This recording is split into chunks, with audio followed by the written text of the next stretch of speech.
Hello. We are Talkbox Productions, and I am just Paddy B. I'm Aaron. And today we have many subjects to talk about. So we're going to start off with the elephant in the room, if you will, and that is how has coronavirus affected us through the lockdown period?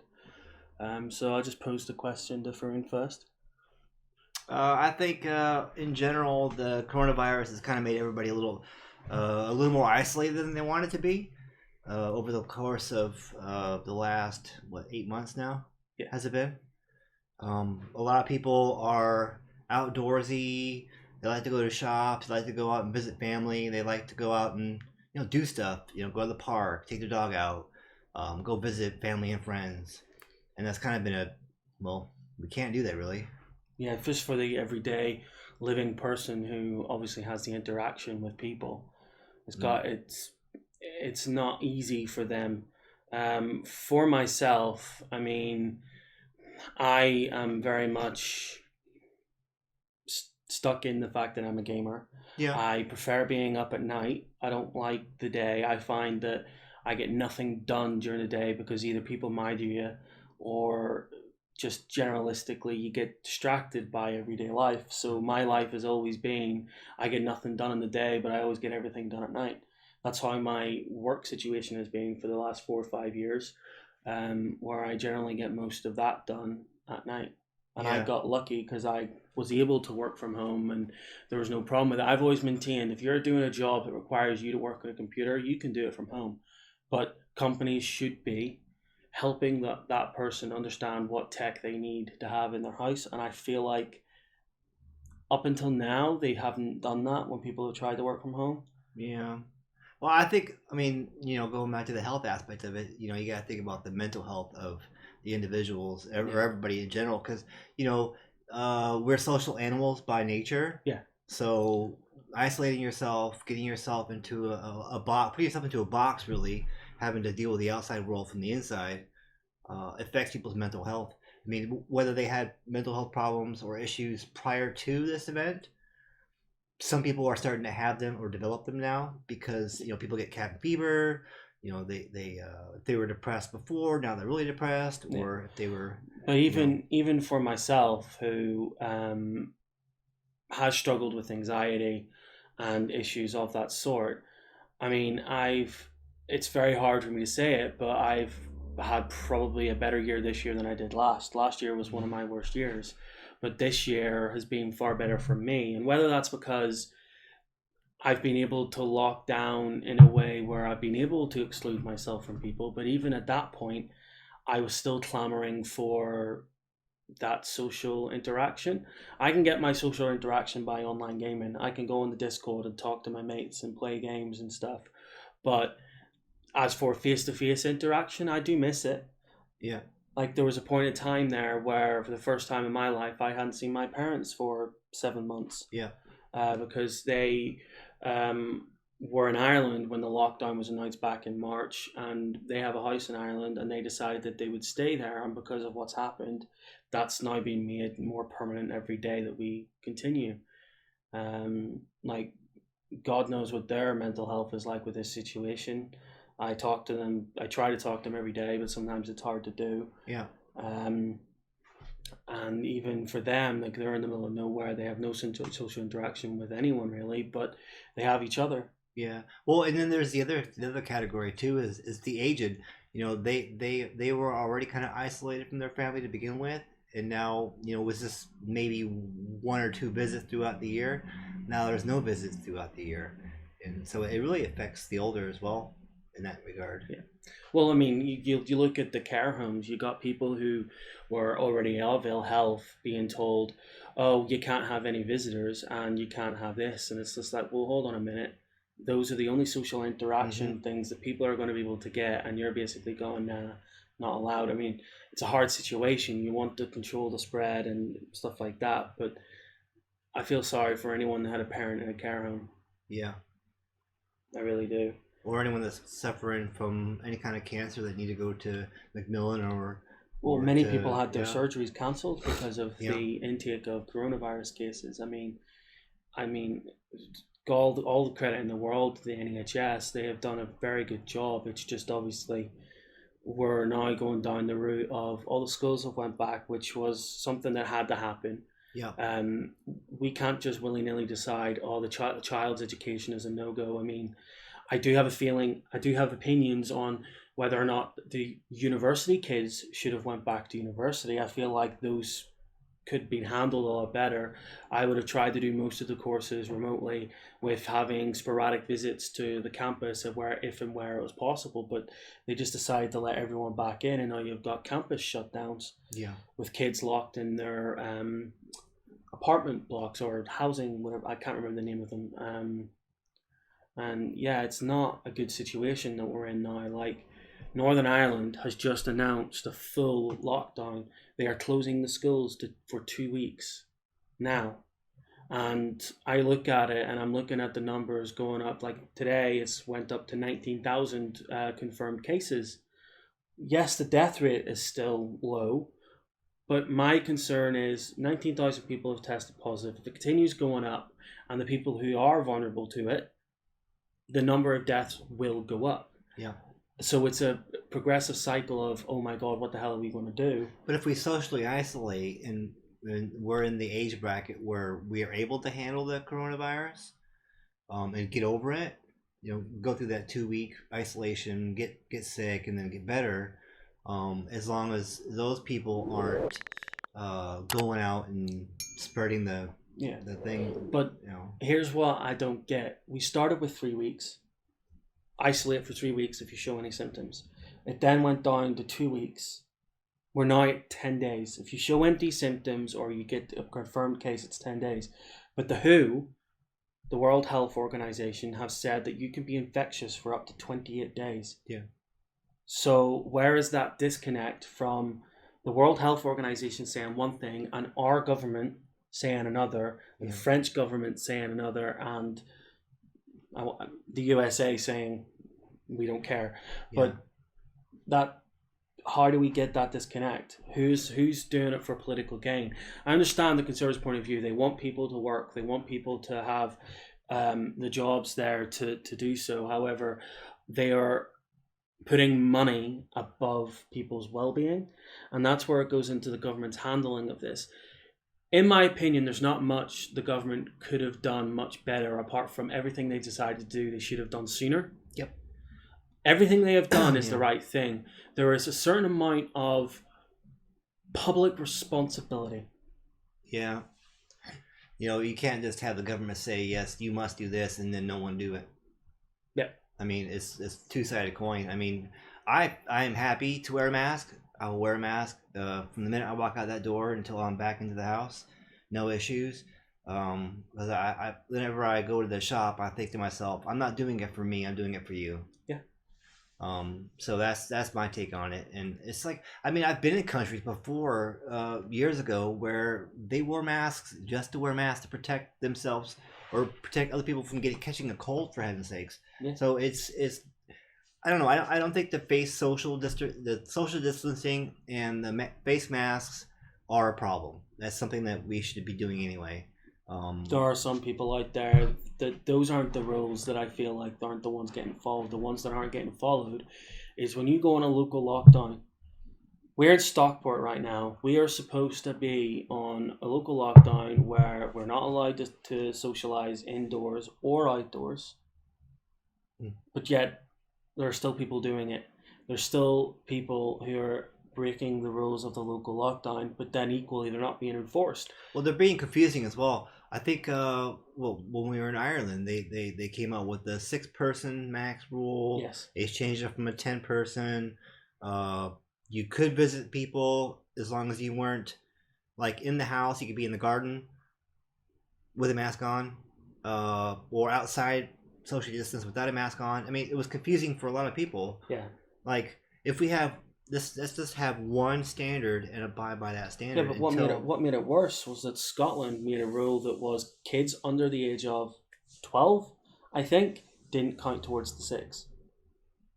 Which is weird because children can catch COVID as well. I mean, but England didn't consider that. England just went, nope, 6. Yeah, but everyone can catch it. It's not just something that happens to the old or to the Generation X's. But then it comes down to, why do they allow the kids to go back to school? I don't know. That was the case. Well, I mean, like you said earlier, you can't No. stop people from getting education, because you're gonna. The whole idea of getting education is once you graduate or you finish school and you go to university or you go to trade school, whatever, Absolutely. that you become a viable member of society, and you produce, you help the economy out by getting a job, doing a trade or whatever it is that you're going to do. Yeah. So you But can't stop equally, education. the person you're educating could be the next person to actually discover a cure for something. Yeah. So you have to educate. We always have to educate. There was nothing that we could do apart from what they've done.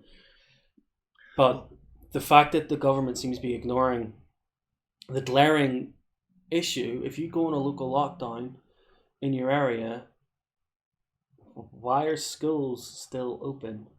Yeah. This is my problem. If you're in a high risk area, why are schools open at full capacity?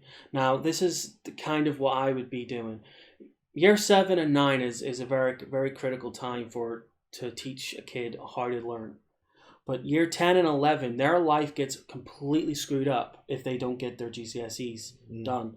And in my opinion, if your area goes down in a high risk local lockdown, year 7 to 8 should be sent home. They should be told to stay home for 2 weeks. Yeah. And then year 9, I would do it in a sense of you try and split all of year 9 through the rest of it on year 10 and 11. But it depends how big your school is, and it depends how many numbers you have. If year 9 is a very, very big year, then I would say yes, send year 9 home as well. But if year 10 and 11 are small, this is where it's not easy. It's not easy to work any of this out. And this is why it's very confusing when I try to give the idea. But that's the way I see it. Year 10 and 11 are more important than the other 3 years. I'd be sending 2 of the years of year 7 and 8 definitely home, whereas year 9 would be a question mark. I don't know. Yeah, but we are in a computer age. There has to be some sort of schooling they can do at home to keep up with it. Yeah, so I haven't seen a lot of the programs that the students are using for their homeschooling, but I think it should be more, just more than it's a Zoom call. It should actually be. No, it is. It's always more than a Zoom call. Okay.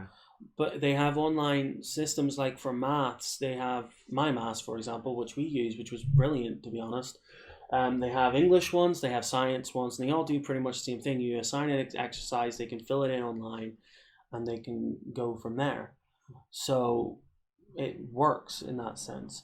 It's just whether or not the schools had the resource to do that with keeping half the school in. Because any teacher through this lockdown period who had to do virtual teaching will tell you that this was the hardest teaching part of their job. Yep. They had to do more work. They had to be more available than ever before to do their job. Now, teachers don't get enough credit for how they handled the lockdown situation, because they had all of this work being dumped on them, and they basically got no furlough, and they got all of this headache of having to deal with everyone, from the parents to the students, to making sure that they were doing appropriate things on the webcam, to making sure this and that. It's such a hard situation to be in. So from a teaching point of view, to go straight to just doing that, it would be difficult. Yeah. So what do you think about the Prime Minister's latest guidance about the red, amber, and the green? Well, once again, it's confusing. Yeah. Right. We've went from an R number to low, medium risk on the COVID-19 track and trace app, to this tier system. Now, don't get me wrong, the tier system is a good idea, but equally, it's also a system that Ireland brought in 3 to 4 weeks ago. They brought in a tier system where if you were at a certain tier, your entire area would be locked down. Not just simply told that you're locked down, they would have police locking the area down. You could not move outside that area, and if you're outside your house, you were told to go home, and if you didn't, you were put in prison. Not fined, put in prison. Yeah. Well, I think another part of the, you can't stop people from coming into the country, which is another issue. I think that should have been implemented way back in March, and that is you want to control. They said it several times. They said they it. May they have said said that it, they but were they didn't going do to. it. That's the problem. it just seems to be a lot of hot air from the government when Yeah. it comes to stuff like that. I mean, the way you isolate a group of people is to close the borders and isolate the people. Yeah. I mean, Wuhan's a perfect example of that. Oh, China's the perfect they example. closed that thing down as quick as anything. And if you were there and you weren't a resident, you told go home. Yeah. So, what's your opinion on the track and trace app? I'm gonna cut this part out because I have no idea about it. I have no idea. Okay, you just say it. Well, Right, so you've no idea about the track and trace app. yeah, I It's don't know fine, anything it's about fine. the track and trace. Well, basically, the track and trace app is an app you can have on your phone, and what it'll do is it sends out pings and alerts and tries to gather other people's pings and alerts, and it'll notify you if they have been in contact with anyone who's been recently diagnosed with coronavirus. Makes sense. But the controversy around it is that teachers in schools, certain businesses, especially in restaurants and pubs and stuff, and other sectors, are being told not to use it. They're being told you're not allowed it on your phone. Well, I mean, if you go to a pub and somebody in the pub came up with coronavirus and you were there, just happened to be that same day, well, wouldn't you want to know about it? Absolutely. For me personally, I have no problem with the track and trace app, but so many people have a problem with privacy. They have a problem with the fact that they're collecting this information in the first place, and they seem to have a massive issue with... I don't know, what's more important, your health or your privacy? My health, hands down. My health. I care. I don't care about my privacy at all. I mean, I'm not doing anything wrong. My personal opinion is, as long as no one tries to steal my bloody identity, we're all Gucci. Like, I'm cool. I'm just don't try and nick my money. Don't try and steal who I am. I'm fine. You can know everything about me. The government knows enough about you already, anyway. Yeah. Without even worried about a track and trace. Yeah. I mean, for God's sake, they know where I live. They know what car I drive. They know they gave me the license. They know your internet search history. Yep. Haha. They really do. And if you use a VPN, they still know your internet search history because it still has to route through the friggin' router. So everyone who thinks a VPN protects you, and these VPN companies saying, "Oh, well, we hide what you search," no, it doesn't. The ISP knows what you're going on. Yeah, even that they have the new private tabs now in apps. Yeah, like they never work. The private tab is just so the application you're using doesn't store what you searched. But the ISP will store everything, regardless if you're using a VPN or not. You know, your internet service provider will definitely know where you've been, how you've been, and how many times you've been there. Yeah. So it's just the same thing. So we're all okay with that, but apparently we have a problem with an app. Silly. It is. Like, I have the app on my phone. Yeah, I have the app on my phone, and it just literally updates me to the local area risk level. So at the minute it's high, but it will also tell me how many times it pinged devices every week. Yeah. So last week it pinged 22 devices. I didn't leave the house at all for a week. So clearly that's picking up. Yeah. Probably not you because you haven't got the app. Yeah. But I have two neighbors that are pretty close. We have a driveway that's pretty close to the main road. So it's probably pinging off that. And the train station or the train... track right there. But it only pinged 22. It doesn't tell me anything about those 22 people. Yeah. And those 22 people don't have coronavirus. Like if someone tests it, it literally tells you that someone who has come in contact with you nearby is blah blah.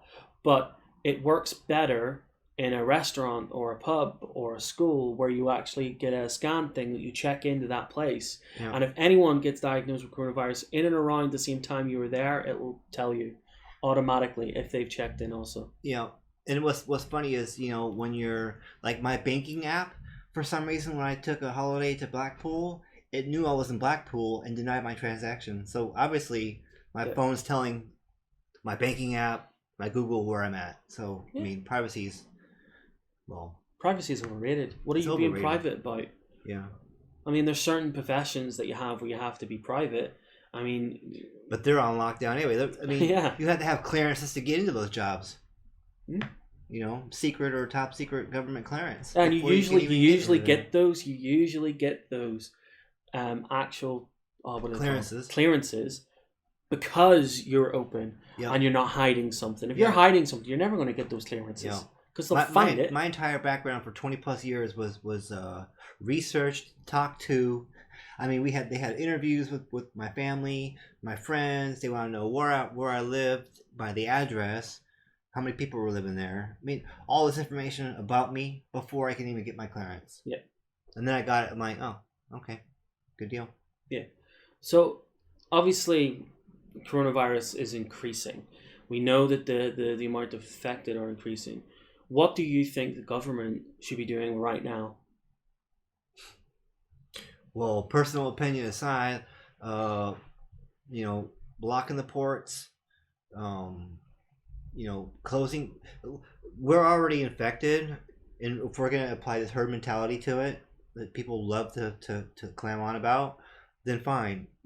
Let us get sick and get over it. Yeah. And so we eliminate the threat inside of our own country.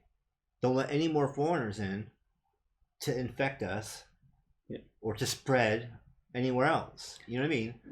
So would you do anything else in terms of how they're doing with the local stuff? Well, I mean, have a standard and apply it across the country. But if you're gonna use the whole, so you wouldn't do the local lockdown stuff. well, yeah. So the tier system, the red, amber, and green, as it applies to your area. And then if you're a red and you're at high risk and you're locked down, lock down. Do what you're told. So how would you get the government to police that? Because clearly we both agreed that the problem is more on the public. Yeah. Well, I don't. Do we have a police force big enough to do that? I mean, I don't want to get. I argue we do. The police force just need to get rid of the bureaucracy. That is not me saying that the police are able to do their job perfectly, because they have been defunded and there should be more policing in the country. However, you get rid of the red tape and the amount of report writing that they have to do, they could do a more effective job for all of us. One thing I don't want to happen is because it instills fear in the public, and that is to get the military involved. Yeah, no one wants the military involved. So that is definitely a no-go, as I know there are, well... The only time I'd get the military involved is to help the NHS, and that is more about getting people in and out of hospital. Well, yeah, like maybe to assist facilitating testing or some other non-violent, in-your-face... non-aggressive. I think violence a bit of a harsh one. If you get the army involved in policing, have you seen America lately? We're not talking about America. Oh, so. True. But coronavirus is everywhere, so you know, don't get the government. But we're not going to talk about America in the terms of coronavirus, because quite frankly, more than half of the country are going to die before they do something properly about it. So there you go. There's our so COVID. Obviously it leads into the next conversation with this one, is that since we've been locked down and I've been home more, I've obviously been playing my VR, and a couple of months ago I broke my finger because I was silly by whacking it off the wall, and then a couple of days ago I broke my big toe falling down the stairs. So yes, we are allowed to laugh at him. So clearly the lockdown physically has been bad for me, because I'm a clumsy bastard who hurts himself. Wait, and how did you break your toe again? It wasn't the VR that did that. No, but I fell down the stairs. Oh, yeah. It's your dog's toy. Because somebody left a toy on the stairs. Yes. It was him. It was him. him. Oh, okay. Him. Yes. But yeah, that leads on very well to the gaming side of things.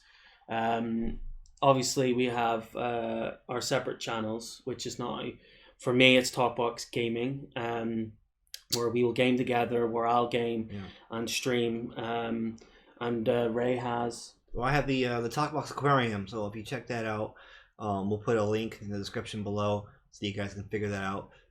Basically, it's all about aquariums, saltwater aquariums, freshwater aquariums, like how to set up an aquarium. I think the next video I'm going to do is going to be on like how do we start an aquarium from the beginning. Like here's the tank, here's the heater, here's the filter. How do you put it all together to make yourself a tank? So I think that's will be the next video I do. Oh, that's good. But yeah. I look forward to actually seeing that. So obviously for me, I released a trailer for my FIFA 21 series I'm going to do. As we all know, Man United's kind of going down the pooper. So I've decided that to cure my sanity of how bad they're doing, that I would do a career mode where I would actually save them.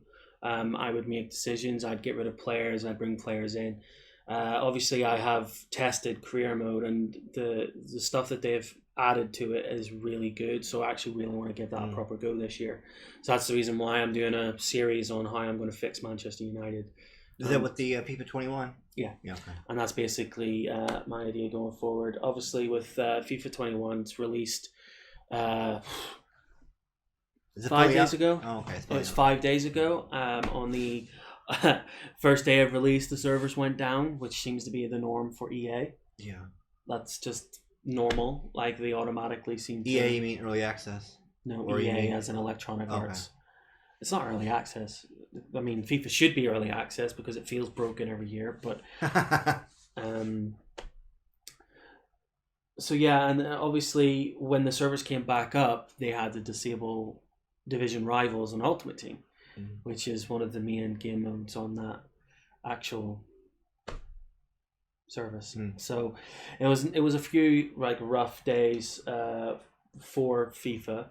I mean, my first impressions of it is that it's the same game reskinned, but it feels better. There's a couple of rough edges that 20 had that was just so off-putting. That 21 seemingly still has rough edges, but doesn't have as many. I'm very excited for what they've done with career mode, as I've said previous. And everything else just seems to be better than the last game. Does it still have that thing where you couldn't alt tab when you're in a Doesn't football? seem to. Basically, what Ray's referencing was when I got FIFA 20 on my PC, anytime I was in an online game, if I accidentally clicked onto my second monitor or alt tab to minimize the application, it would kick me out of online games. I haven't tested it fully, but Yeah. I have clicked off when I've been on Ultimate Team and it didn't kick me from Ultimate Okay. Team.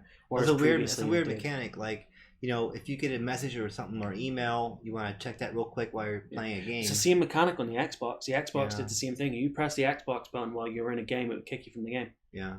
For whatever reason. I don't know Yeah. why they had that feature. But yeah, that's one of the upcoming series that I've got. Just talking about early access, as Ray mentioned with EA, when I actually meant Electronic Arts. Baldur's Gate 3 is out. This is something that I've never really played before. I've not played Baldur's Gate and Baldur's Gate 2 when it came out. I've played them since because of my friendship with Ray. And he was really looking forward to the game. It was being done with Wizards of the Coast's blessing. And I think at this point it would be better for him to discuss his views of the game because my view of the game is that it blew me away from the first hour. Looks beautiful, feels really nice. I really like the Divinity games. I didn't like the second one because the story was awful and I just couldn't get engaged with it. But Baldur's Gate 3, I'm automatically engaged and I really enjoyed the first 3-4 hours that I've played. But he's played it longer than me. He's also a Baldur's Gate fan, so take it away. Well, Baldur's Gate, I mean, it's pretty. You're right. It's got some good graphics to it. So when you're playing Baldur's Gate 1 and 2, you're a little bit further away from the characters, so you're a little closer this time. It kind of reminds me of a little bit of a different game, but Larian Studios did their What different game? Divinity Original Sin. Yeah, don't say it like it's a naughty word. It's a naughty word. It's not a naughty word. Come on. Well, I mean, what did I expect? It's Larian Studios. They're going to use the format in the UI that they're most comfortable with that works. Yeah. Obviously, Divinity. They're also a small team. Right, so Divinity Original They're Sin not a huge developer. and DOS 2 obviously worked. The way they do the quests, the way they do the interactions with other NPCs, it feels a lot like what I've played before. So it's going to feel what you've played exactly. before. So that's So it was either going to be a reskin of Baldur's Gate or it was going to be a reskin of Divinity. right. And which one has it become? And you couldn't reskin BG1 and BG2 because of the fact old. that the BioWare is no longer using. They're not using their engine clearly, because Yeah. There you go. So if you're looking for Baldur's Gate 3 to be like Baldur's Gate 1 and 2, don't, because it's not. You're looking at Larian Studios using their UI, using their interface to put you into the Baldur's Gate world. Okay, well let's take a backward step, and I'll ask you this question: what is your opinion of the title of the game? I don't think it should be Baldur's Gate 3. I think it should be Baldur's Gate something. Baldur's Gate: The Trials of the mind flayers. I don't know, something to Well, that. that would actually be pretty good for what the Yeah, game I mean, actually is it about. literally is about that. Like mind flayers. I mean, they were in BG2, BG1. They were the main focus. Clearly, this time that the main focus is them. As far as what I've gotten through on the content, because I'm early access, I've seen the mind flayer stuff throughout the 20 hours that I played it. Well, obviously that leads into my next question. What's your opinion of it being in early access? A couple of things I do not like about the early access. Number one is the price tag. £50 for a game in early access that I'm playing it for 20 hours, and that's the end of that's the end of it. That's all I get. But Larian Studios' defense, not my defense, I'm not defending them on this, but their defense was that they were releasing a game early so that they could get people to play it while they were still developing it, and much like what they did with Original Sin 2, where they would release it, they would get full price, and then a year down the line it would be the full game and everyone's paying the same price. Because when they did that with Divinity Original Sin 2, people moaned that the people who paid for it a year earlier were paying a cheaper price. So Larian were basically not looking at it from the point of view of, you're telling people to buy this game in early access. You've told them that there's only 20 to 25 hours of content. You've told them that it's rough around the edges. So what is the benefit of buying the game now? In 2018, I think it was the announcement was made. So it's been 2 years, and we have 20 hours of game to play. That's very good, Yeah. considering they're a small team. I mean, That's not my problem. My problem isn't the fact that it's an early access. I happen to really like early access. Early access is a very good platform, especially for small developers who need to make that money to help them develop the game. And I do believe that that is the case for Larian Studios, but they should have given the early access people something. Either they promise a pre-order thing of, oh, because you bought this you can get this character, or something extra. I remember when or you make it 10 quid less. I remember when I played Elder Scrolls Online, and I was or SO Online for those of us who like to abbreviate. The when I had first gotten SO, it was in beta, and it wasn't full yet. You didn't have to pay for it. Huh? You didn't have to pay for Yeah. it. No, I didn't. Oh, what? You didn't have to pay for the beta. Oh no, but when I finally got the game, right? I got some cool goodies to go with it. I know what you're talking about. I got a statue, I got a CD, I got some other goodies. Because I was one of the first to get it. Yeah. I got these cool things, but in the same, I don't get anything here. No. I don't get any kind of. Not that they have announced. They might, but they should have told the people who are getting early access now what that could But be. I paid a price for SO when it came out, and got all the cool goodies, which I mean is fair enough. I mean, yeah, but I would say this: ESO was not broken. no, it wasn't. And there was a shit ton of content. Regardless of people's opinions of ESO when it first released, there was hundreds of hours of stuff you could do in that game from release. Yes, there was broken aspects, and yes, the MMO aspects were awful, and that game now is probably one of the best MMOs out there, but when it was first released, it was awful. Yeah, I mean, I went and got the SO Plus when I first got it, so I did pay. To contradict what you said earlier, I did pay because I paid the SO Plus price for the whole thing. You didn't have to pay for no, I didn't the pay beta. for the game, but you didn't have to pay for the beta. Right. If you wanted to be part of the beta, which is Right. what you said, you didn't have to pay for it, Right. which is common. Fallout 76 is the only beta that I know of that forced you to buy the full game to access it in beta. So it was. This isn't beta though. This is a game that's full game, but it's in early access. Wait, excuse me? Early access and beta are completely different. It feels beta to me. It's But broke. no. It's so broke. No, beta games are usually things where they do it for free and people can go on the server to test stuff. Early access has become the buzzword for you're paying for the game, but we're still working on it. That's why Fortnite I think we're still working on it as an understatement in this Fortnite. Fortnite was a beta, not an early access game. Yeah. Why?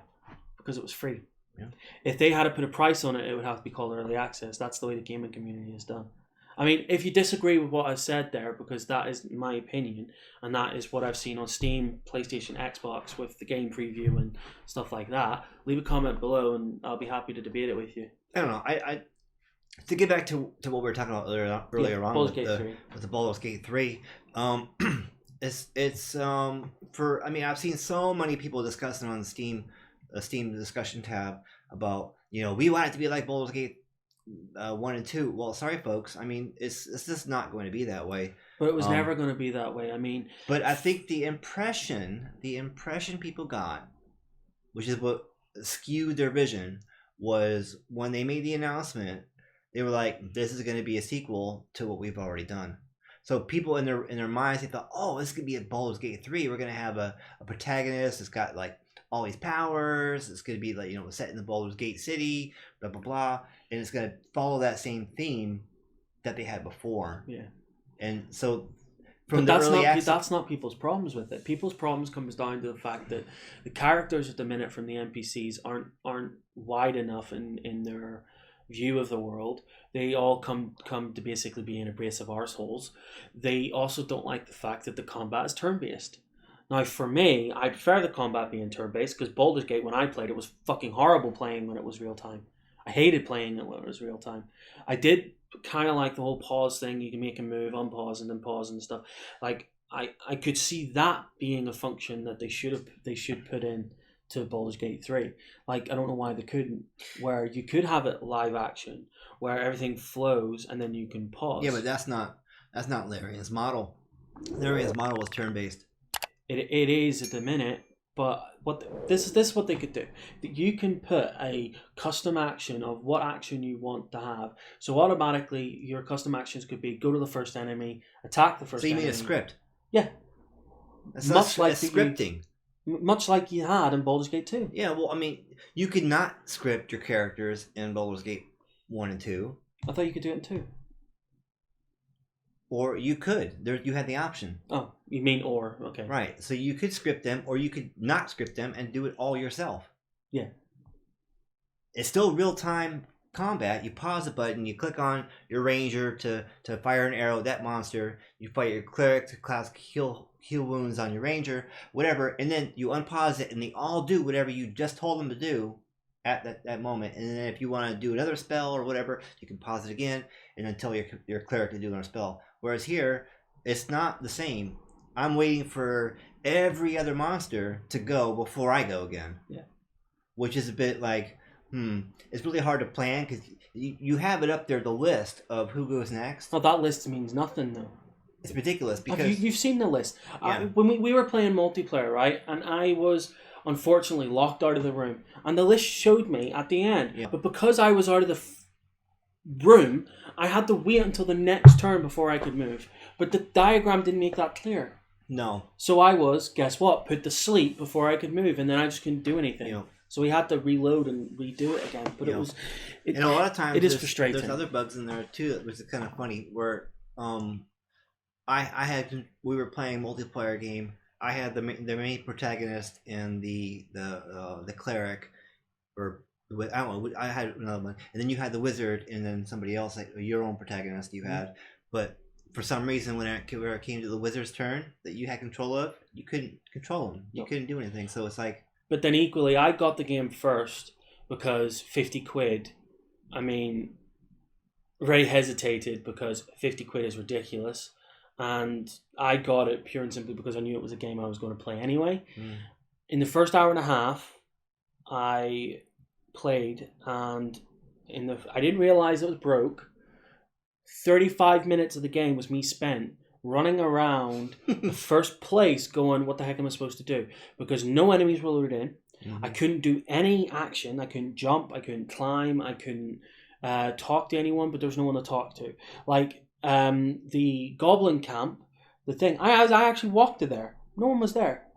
I actually walked all the way into the goblin camp. Nothing was there. I didn't realize it was a bug. And then when I realized, well, something's going wrong here, I restarted it. And when I did do that bit again, I got a cutscene I didn't get. And then it was like, oh. And then ran up the thing, and then you have an NPC right there. And I was like, oh, all right, okay. So it was broke. but I wasted my time thinking that the game was telling me to explore. But I'm saying, so if it's not beta and it is early access, I would expect. If it's early access, usually they're considered alpha. Yeah, still, which is just daft. Like 7 Days to Die is the best example of that. They've been in early access for 10 years, and they're considered still an alpha. But judging by Larian Studios' way of doing things, they'll be in early access for a year. So this time next year, we'll have the full game. So what I'm going to play next, because I've already completed the content, it's like 50 pounds for 20 hours, and then yeah, I'm done. But that's only right now. The content will increase, and you can choose another character and play it again. Yeah, but the same bugs are going to be there. I mean, yes and no. I mean, certain bugs might only re-exist on that character you picked, as in the race. Well, go find out new bugs, and then you can get more annoyed of other bugs you find in other races. Nah, I'm just. I played my Baldur's Gate. We can play it together. But my next task. I put this for an example, right? Star Wars, Fallen Jedi Order, or Order, whatever the name of the title is, right? I paid £50 for it. How long is that game? I don't know, how long is it? 30 hours. 30 hours for £50. Now, I don't mind paying that for a game that's got no bugs, has a really good story, and it's amazing, and it's got playthrough ability of you can play it again. Thing that I think there was New Game Plus, and then they added like mission things after a few months. But I'd already completed the game, so I never went back. Is it multiplayer? No, it's single player. It's a single player story. That's fine. So if Baldur's Gate was completely a single player game and had no bugs, I'd have no problem with the price tag. Because you're getting experience of 25 hours of really good gameplay, and then you can play it again with a different character. I think I'm fine with the £50. It's just, if it's that broken, you're not going to want to play it. So what's the point of paying £50 now for it? I tell you, honestly, after we play it again, me and you, I'm done with it I'm done with it until it's fully out.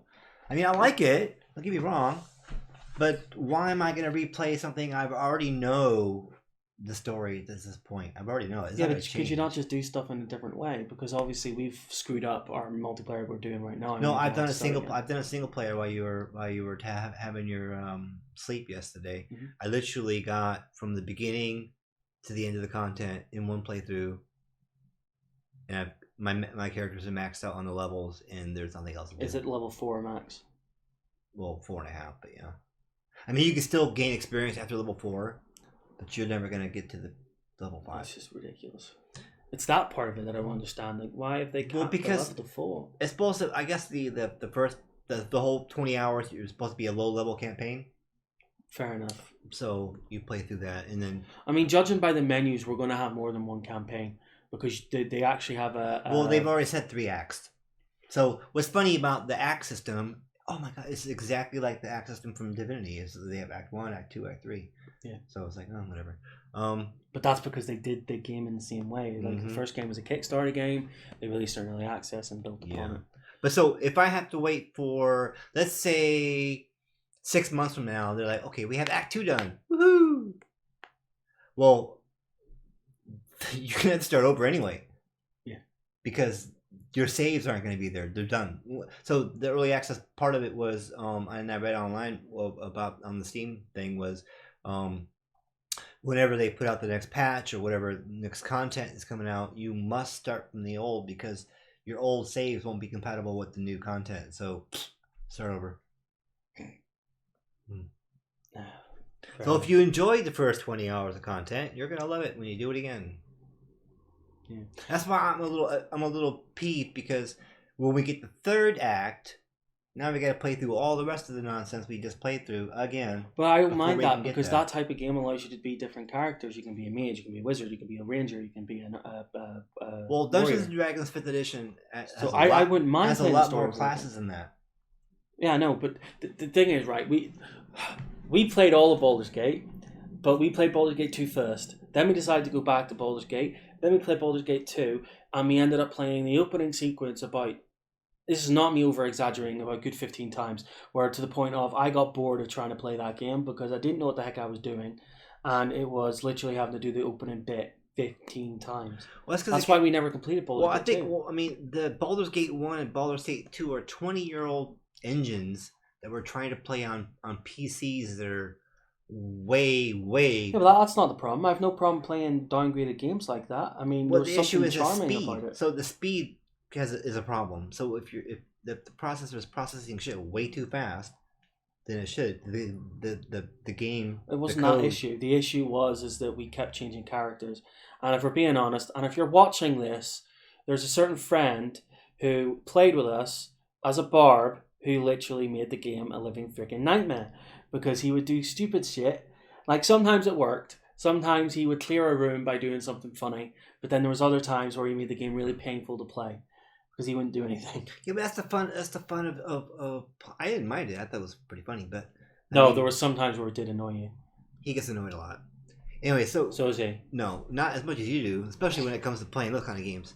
Anyway, so I mean, overall, for the users out there that want to get early access, I say if you want to have 20 hours of good content, with a lot of bugs, and maybe some corrupted saves, go ahead and give it a shot. I mean, 50 quid is 50 quid. I mean, you paid for it, and you're gonna get the content at some point. I mean, if you still have a problem with maybe giving it a go, we are planning on playing it together, and I was planning on streaming it live.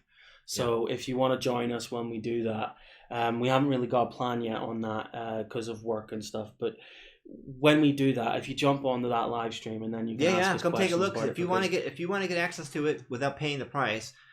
Come watch us do it. And then we'll even allow you guys to pick our dialogue choices because he knows the game inside out now. I've played a good 8 hours of it, so we're obviously going to start it again from a point and then thing. Yeah, it'd be great to have some other folks give their opinions on what they think and let you guys experience the bugs for yourselves without having to fork out the money, because I know things are rough right now with the current situation in England and around the world. But priorities are probably food, rent. Electric. The other upcoming things on our upcoming videos on Talkbox Gaming is I obviously have 3 episodes of Phasmophobia already up there. I'm hoping to get a few more of them recorded of the different haunted areas. I think there's 6 in total, so there should be another 3 episodes. Star Wars Squadrons. I know I have my new Oculus Quest 2. So I'm hoping to actually record the full story. I haven't decided whether or not I'll do that live or whether or not I'll just record it and then put it up on YouTube. But you'll know if you follow Talkbox Gaming. And there's also another out of nowhere game, the Game of Thrones board game. A game I've been playing with my friends for years since it came out. It's very much an in-person board game. They've made a proper PC version of it, and there's a couple of issues. There's a couple of problems with it, but me and my mates have been playing that, so I might actually stream that at some point as well. So yeah, that's everything about Talkbox Gaming.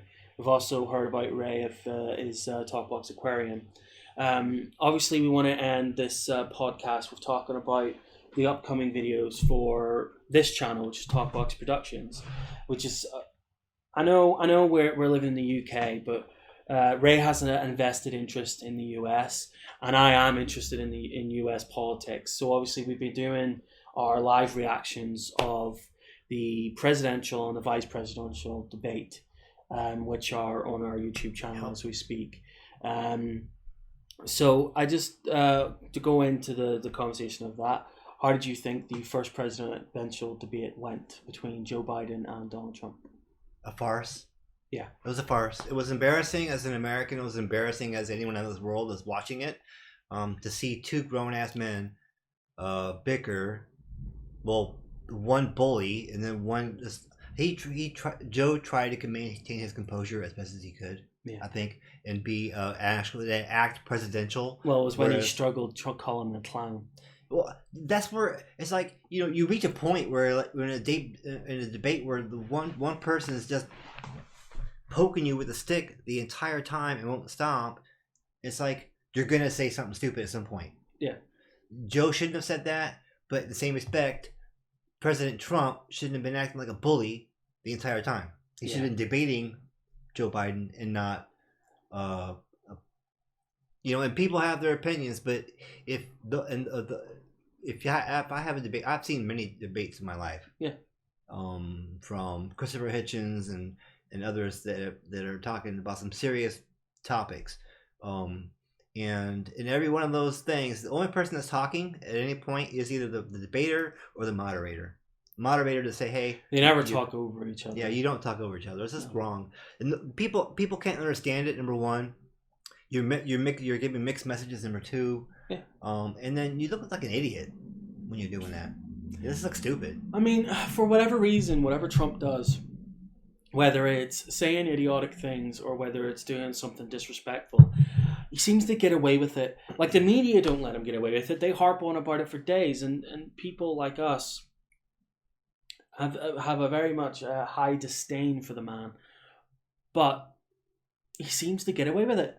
I don't understand how the Republican Party can defend him, how he is still president after everything that has come out about his election, about the man himself. Like, for God's sake, Bill Clinton almost got friggin' removed from office for having a blowjob from Monica Lewinsky, for crying out loud. This guy paid a friggin' porn star to have sex with him and then covered it up. And not only that, has had so many ties to Russia that if it was the 60s, he probably would have been assassinated. Yeah. Because they would have literally have done it on a thought that he was working with the Russians. And now he's a coronavirus superhero. Yeah. And it wasn't good. So obviously we then had the vice presidential debate. Oh, I like that one. That was actually, that one actually was halfway decent. I mean, a debate. Yeah, it was actually a debate. I mean, except for the fact when Pence decided to run over on time and yammer on a bit. Yeah, but that happens in every debate. Yeah, he yammered on a bit, and that's okay. But at some point, he's like he was quiet and he listened to the moderator, and I think they both had an intelligent debate. I mean, for me, I'd love to see Donald Trump and Kamala Harris debate. No, she would stomp all over him. No, not only stomp all over him, but I also believe Donald Trump, as much of a disrespectful human that he is, judging by his debates with Hillary, I don't think he would ever do what he did to Biden to a woman. So judging by that, I think if you were to put him up against a woman, he would not be that disrespectful. Honestly, that's my opinion. I think he is more respectful of women than he is men. But I mean, and that's really weird to say. But if you saw the 2016 debate with President-elect Trump and then Hillary Clinton, he did the same kind of stuff. It was not as bad. He did, but then it was. I would also put it down to better moderator. I mean, Anderson Cooper didn't give him a chance to overspeak anyone. Name calling was his favorite. Yeah. Name calling, calling her Crooked Hillary and the email scandal, this, that, and the other. I mean, that's not we're not debating that. We're debating whatever the issue is. Yeah. We're debating healthcare. We're not debating my emails. Crying out loud. So it's like there's a fine line that he just thinks he can cross every single time. I feel like the vice presidential debate was better. Like, from a debate standpoint, it was good. Mike Pence is a plank of bloody wood, though. He was so boring. Kamala Harris was impressive. Like, I didn't really like her up to the point, like, I thought it was a poor choice from Biden, but I completely disagree. I actually want her to run as president. And from that one performance, I fell in love with her. I mean, it's people like to harp on Kamala Harris because of her past, but like, I mean, we've all done some things when we're growing up and that we're not proud of, and things like she was she's in Congress now and she does her job well. Yep. She does it well, and she doesn't take no for an answer. Yeah. So obviously we've done the reaction videos of the presidential and the vice presidential debate. We're hoping to do the next one. However, Trump got corona. They then announced that they would not do the debate unless Trump was up for it. They then decided that they would do a virtual debate, which Trump has now officially declined to take part in. So as of now, the debate that was scheduled for tomorrow evening has been cancelled. Yeah. So, what's your opinion on that? is he too ill? No, it's he didn't want to do it virtually. I mean, my opinion, just to put it in there, is I actually agree they should have just cancelled it in the first place. I don't agree with doing a virtual debate. I think it's pointless. Well, no, but yeah, I mean, But equally, from a safety point of view, it was just easier for them to cancel. Yeah, I don't know. The debates, people have already made up their minds with who they're going to vote for. If you skip the middle debate and go to the final debate, I think we'd be on the right path. Yeah. So obviously, the final debate is on the 28th. I might be mistaken. If I'm mistaken, it'll be down here. And we're hoping to react live to that final debate.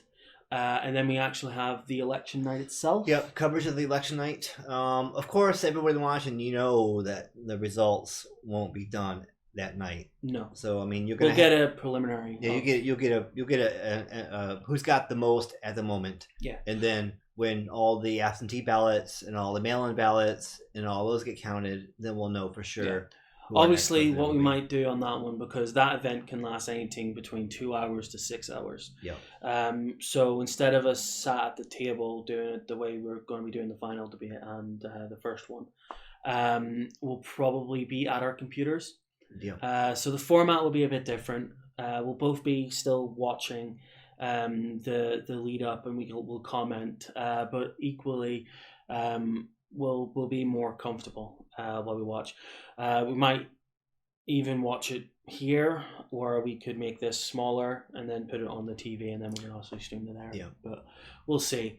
And that's what we have upcoming. Election night's going to be a tricky one, so hopefully you'll join us for that. Yeah, looking forward to it. Yeah. So this has been Talkbox Productions. This is episode 1 of our podcast. We've covered many different subjects. We hope you have enjoyed. If you would like to engage with us on what you would like us to discuss or what your opinions are of what we've said, please leave a like and a comment below. Until next time, Ray, have you got anything to say? Hey, don't forget to subscribe and yeah, give us a like, give us a comment, let us know what you think, and that's it. Yeah. Okay. Thank you. All right, bye.